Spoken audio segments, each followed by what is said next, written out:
Hey, what's up guys? It's your girl, Coach Leah, here at AM Fitness in Plainville. Today I'm going to show you a squat tip for making sure that our squat form is perfect. So when we're talking about our squat, our feet are shoulder width. We can have the hands in prayer, we can have them in prison or behind us, whatever's gonna work best for us. So when I sit into my squat, I'm here, knees track over the toes, eyes up, chest up nice and tall, we stand back up. So I'm here, I'm squatting. So if I think about lines when I'm squatting, when I come into my squat, my shins and my torso should be two parallel lines that never intersect. What we see a lot of times when we squat, the chest falls forward. So if we look at those same lines, my shins are here, but my torso is going this way, the lines are gonna intersect. We don't want that. So let's take it to the wall. If I try to do the same thing in front of the wall, let's see what happens. So if I'm here, my feet are shoulder width, hands can be in prison or behind, hands can be between the legs, or it's gonna work a little bit better for us.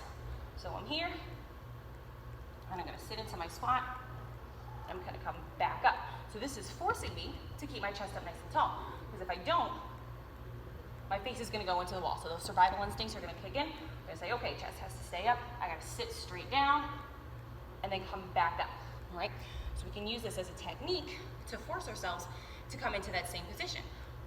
Maybe we even find if we do this, okay, that was actually more challenging than I thought it was gonna be. Maybe I didn't know that my chest was falling forward when I was squatting, so now at least we've learned something. So this is a really helpful way for you to make sure that when you do squat, your chest stays up nice and tall.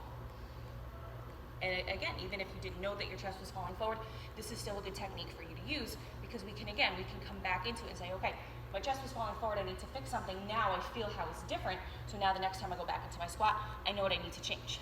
So now, we can use this during our workouts too.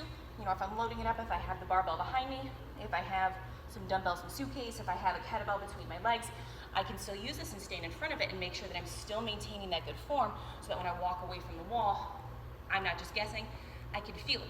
You know, we can practice with this, you know, a couple times a day or whatever, and then once we get a little bit more comfortable with it, we come back from the wall and we can say, okay, I know for a fact that I'm still doing this very, very well. Now, having said that, this is not your end-all be-all. This is not gonna fix your squat and now you're done for the rest of your life. We still have to make sure that we are building proper mobility in our hips and in our ankles and all the joints that we're using when we're squatting. So, you know, if we're finding that when we're squatting, we have that excessive arch in our back, or we have kind of that butt wink at the bottom or something. If our squat's still not perfect, we still have to make sure that there are other components that we're addressing to make sure that we're keeping all the bits and pieces of our squat good, all right? So if you have any questions on how to do any of those, you can check out any of the videos from any of your coaches, try them out and see how you do.